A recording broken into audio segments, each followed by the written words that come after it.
আসসালামু আলাইকুম। আমি ফারজানা আক্তার মিতু, উর্দু বিভাগের একজন শিক্ষার্থী, ২২-২৩ সেশন, এবং আমি রোকেয়া হলের একজন আবাসিক শিক্ষার্থী। আর এবারের ডাকসু নির্বাচনে আমি কেন্দ্রীয় সংসদে কমন রুম, রিডিং রুম ও ক্যাফেটেরিয়া সম্পাদক পদে প্রতিদ্বন্দ্বিতা করছি।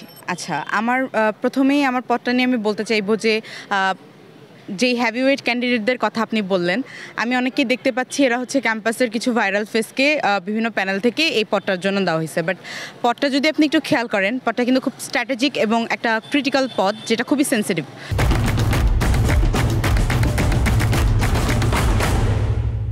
কারণ এখানে নারী শিক্ষার্থীরা জড়িত, কারণ কমন রুম খুবই একটা সেন্সিটিভ জায়গা, ওই দিক থেকে আমরা বলতে পারি। তাছাড়া রিডিং রুমটাও ওই সমানভাবেই উপযোগী। তো আমার মনে হয় এই সম্পাদকীয় পদে যে কাজ করবে তাকে অবশ্যই ভাইরাল ফেস হওয়ার থেকে বেশি তার স্ট্র্যাটেজিক্যাল যে পাওয়ারটা, ওইটা বেশি থাকা দরকার। তো বিগত সময়ে আমি আপনারা জানেন যে বিভিন্ন জাতীয়, আন্তর্জাতিক এবং ক্যাম্পাস ভিত্তিক বিভিন্ন কাজ করে আসতেছি। অ্যান্ড ওই কাজের আমি মূলত যেইটা করি এটা হচ্ছে ডেলিগেশন, প্রতিনিধিত্ব করা এবং স্ট্র্যাটেজিক্যালি আমার দাবিটা উত্থাপন করা এবং দাবিটা আদায় করে আনা। সুতরাং এইখানেও আমি মনে করি আমার এই দক্ষতাটা কাজে লাগাইয়া আমি উপরে উঠতে পারবো, বা আমি হয়তো মনোনীত হব। কারণ যেই কাজগুলো আছে এই এই এই সেক্টরে যেই কাজগুলো আছে, এই কোনো কাজই কিন্তু আমার হাতে কলমে করার কাজ না। এই কাজগুলো মূলত করবে প্রশাসন, আর সমস্যাগুলো ফাইন্ড আউট কিন্তু শিক্ষার্থীরাই করতেছে।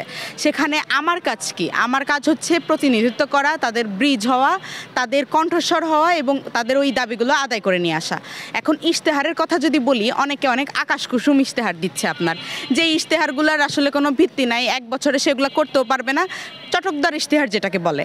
তো আমার ওই রকম কোনো চটকদার ইশতেহার নাই। আমার ইশতেহারগুলো খুবই সহজ এবং সাবলীল। আর আমার যেই দাবি দাওয়াগুলো, এগুলো আমি নিজে লিখি নাই। আপনারা জানেন যে আমি গত 4-5 দিন ধরে ক্যাম্পেইন করে বা ফেসবুক বলেন, অনলাইন অফলাইনে শিক্ষার্থীদের থেকে ওই স্পটগুলো ভিজিট করে জানতেছি অ্যাকচুয়ালি কী সমস্যা, আর ওগুলোর সমাধান তারাই কিন্তু আমাকে বলে দিচ্ছে যে সমাধান কি হইতে পারে। যেমন ধরেন যে আপনার কলা ভবনের 2টা কমন রুম, এখানে হচ্ছে মেয়েরা স্বাচ্ছন্দ্য বোধ করে না, কারণ এখানে হচ্ছে আপনার পুরুষ কর্মচারী আছে। তারা বলে দিচ্ছে এখানে নারী কর্মচারী দরকার। তারা বলছে দুপুরের 2টার পর এখানে কোনো খাবার পাওয়া যায় না, এখানে খাবারের প্রয়োজন আছে।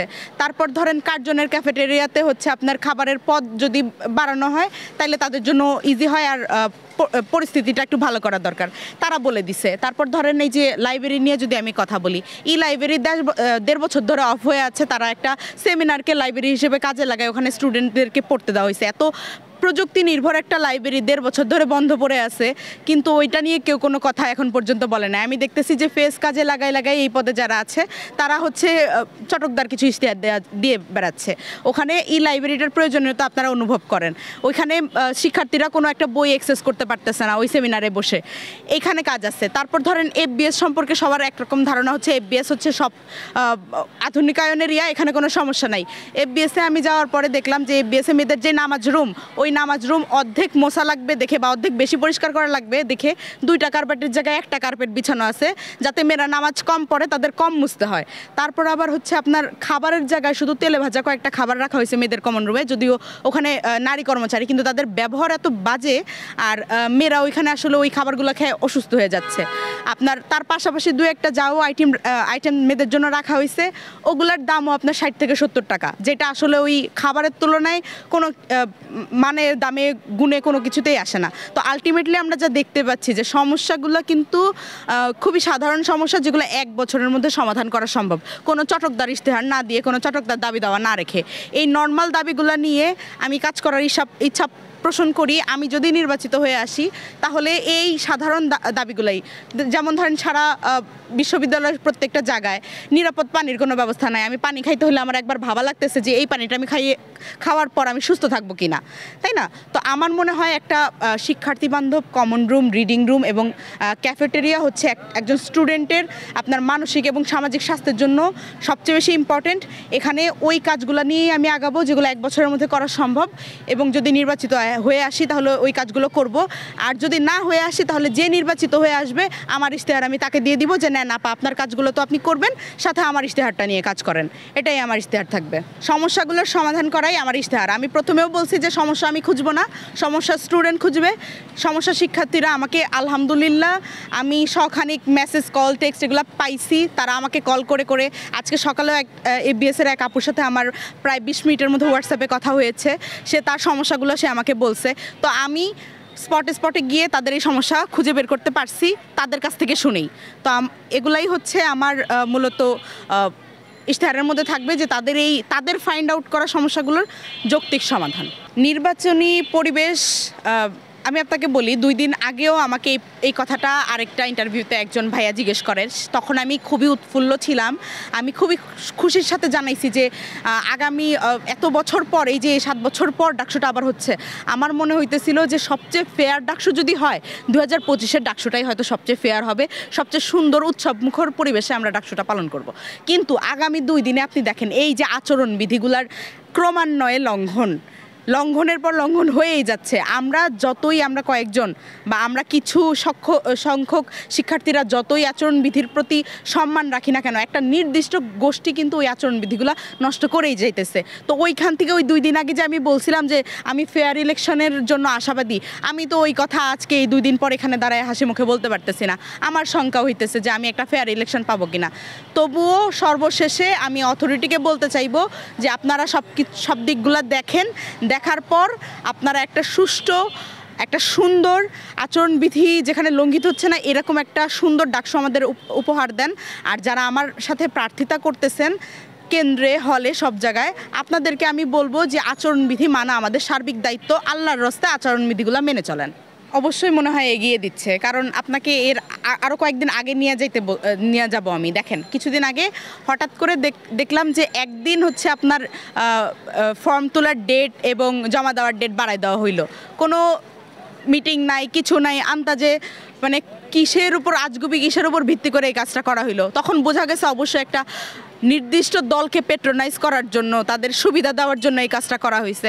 আবার দেখলাম যে আপনি যেই হলের কথা বললেন আমি ওই হলের আবাসিক শিক্ষার্থী, যখন ঘটনাটা ঘটছে ওই মুহূর্তে আমি হচ্ছে আপনার আমাদের হলের নিয়ম হচ্ছে 10টা বাজে গেটটা অফ হয়ে যায়, তারপরে ঢুকতে গেলে 11টা পর্যন্ত লেট গেটে এন্ট্রি করে ফ্লোর ম্যামকে ইনফর্ম করে সাইন করায়ে তার গালি টালি খেয়ে তারপর ঢুকতে হয়, এরকম অবস্থা।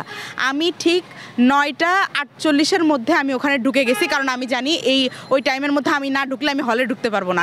কিন্তু খুব আশ্চর্যজনকভাবে আমি কালকে রাত্রে দেখলাম যে একজন নারী নেত্রী আমার হলেই হঠাৎ করে ঢুকে গেলেন এবং সে হচ্ছে মানে কী কারণে ঢুকছেন এই পরে সে জানাইলেন যে তার মানসিক স্বাস্থ্য বিকাশের জন্য সে তার ফ্রেন্ড সার্কেলের সাথে দেখা করতে গেছেন, এটা হচ্ছে তার কথা ছিল। এখন এই পুরা বিষয়টা দেখে তো আমরা অবশ্যই বুঝতে পারতেছি যে অথরিটি তাদেরকে যদি ওইভাবে না করতো, তাদের যদি পেট্রোনাইজ না করতো, বিশেষ সুযোগ সুবিধা না দিত, তাহলে তো এটা হওয়ার কথা না। আমি একজন আবাসিক শিক্ষার্থী রোকেয়া হলের, আমার হলে ঢুকতে গেলে 10টা বাজার 1 মিনিট পর হইলেও আমাকে জবাবদিহিতার মধ্যে যাইতে হয়। সেখানে আরেকটা হলের শিক্ষার্থী কিভাবে ওই রাতে ওইভাবে ওইখানে ঢুকতে পারে? হ্যাঁ, আমরা হয়তো নির্বাচনের পর আমরা এই দিকে যাব, আমরা এই সুযোগ সুবিধা নিয়ে কথা বলবো যে একটা হলের নারী শিক্ষার্থীদের অন্য হলে ঢুকতে দেওয়া হোক, কিন্তু এখন পর্যন্ত তো এই জিনিসটা নিষিদ্ধ। সেখানে আপনি এই নিয়মটা ভঙ্গ করেন কিভাবে? তার মানে কি আপনি এটা শো করতেছেন না যে আচরণবিধির উপর আপনার কোনো আসলে আপনি ওটাকে ড্যাম কেয়ার করতেছেন, এরকম একটা বিষয় না? তো এই সার্বিক বিষয়টা নিয়ে আমার এটাই মনে হইতেছে যে অথরিটি ফেয়ার চলতেছে না, তারা হচ্ছে ওই যারা একটু লাইমলাইটে আছে তাদেরকে আরেকটু লাইমলাইট দিয়ে তাদের আরেকটু সুবিধা দেওয়ার চেষ্টা করতেছে। সর্বশেষ আমার চাওয়া হচ্ছে এবারের ডাকসু যাই হোক না কেন, আমার মনে হয় আমার প্রত্যাশা থাকবে যে শিক্ষার্থীরা তাদের যোগ্য প্রার্থীকে বেছে নিবে, যত যাই হোক না কেন, যত অনিয়ম ভঙ্গই হোক না কেন, তারা অবশ্যই এটা যেন চায় যে যেই প্রতিনিধি তাদের আচরণবিধির প্রতি সম্মান রাখতে পারে না, এরকম প্রতিনিধিকে অবশ্যই আমার মনে হয় না সচেতন কোনো শিক্ষার্থী তাদের রিপ্রেজেন্টেটিভ হিসেবে মেনে নিবে। তো আমি বলবো যে আমার যেই কাজগুলো আছে, বিগত কাজগুলো আছে, ওগুলো দেখার পর যদি আপনার মনে হয় এই আমার পদে কমন রুম, রিডিং রুম ও ক্যাফেটেরিয়াতে ফারজানা আক্তার মিতু কাজ করতে পারবে, সে আপনাদের কাঙ্ক্ষিত যেই চাওয়া পাওয়া সেগুলো এনে দিতে পারবে, তবেই যেন আমাকে মনোনীত করে এবং সকলের কাছে আমি দোয়া এবং সমর্থন চাইব।